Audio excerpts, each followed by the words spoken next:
ADRE result 7 March শুক্ৰবাৰে আমাৰ grade 3 আৰু গ্ৰেড 4ৰ যি আমাৰ ৰিক্ৰুটমেণ্ট কমিশ্যন আছে তেওঁলোকে ঘোষণা কৰিব যিমান কেইটা পদ আছে তাৰ বিপৰীতে দুজনকৈ ল'ৰা ছোৱালী এই পৰীক্ষাত উত্তীৰ্ণ হ'ব আৰু তেওঁলোকৰ মাজত পৰৱৰ্তী সময়ত ৰিটেন টেষ্ট অৰেল অনুষ্ঠিত হ'ব অৰ্থাৎ লিখিত পৰীক্ষাৰ ৰিজাল্ট গ্ৰেড 3 আৰু গ্ৰেড 4 আমি 7 মাৰ্চ তাৰিখে ঘোষণা কৰিম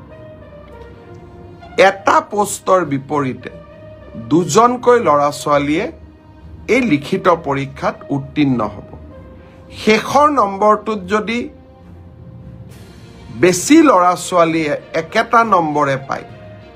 তেতিয়াহ'লে হয়তো 3000 পোষ্টৰ বিপৰীতে মই ধৰি ল'ব কৈছোঁ 6000 ল'ৰা ছোৱালী পাছ কৰিব লাগে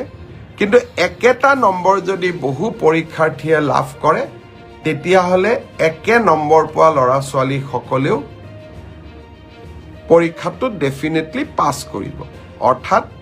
আমি যদি ধৰি লওঁ 50 is a cut off mark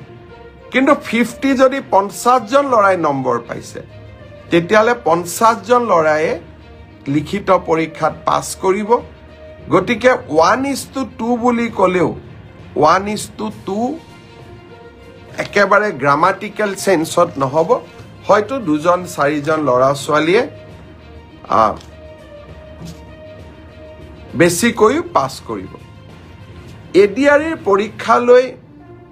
তাৰ ৰিজাল্ট কি হ'ব তাক আপোনালোকে জানেই সেইবাবে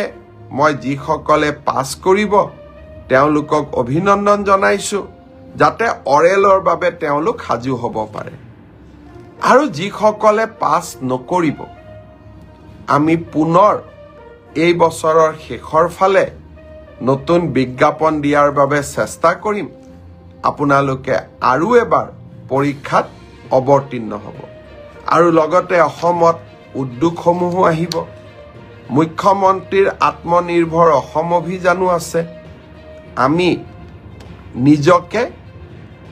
তৃতীয় আৰু চতুৰ্থ বৰ্গত নহলেও বেলেগ ধৰণেও জীৱন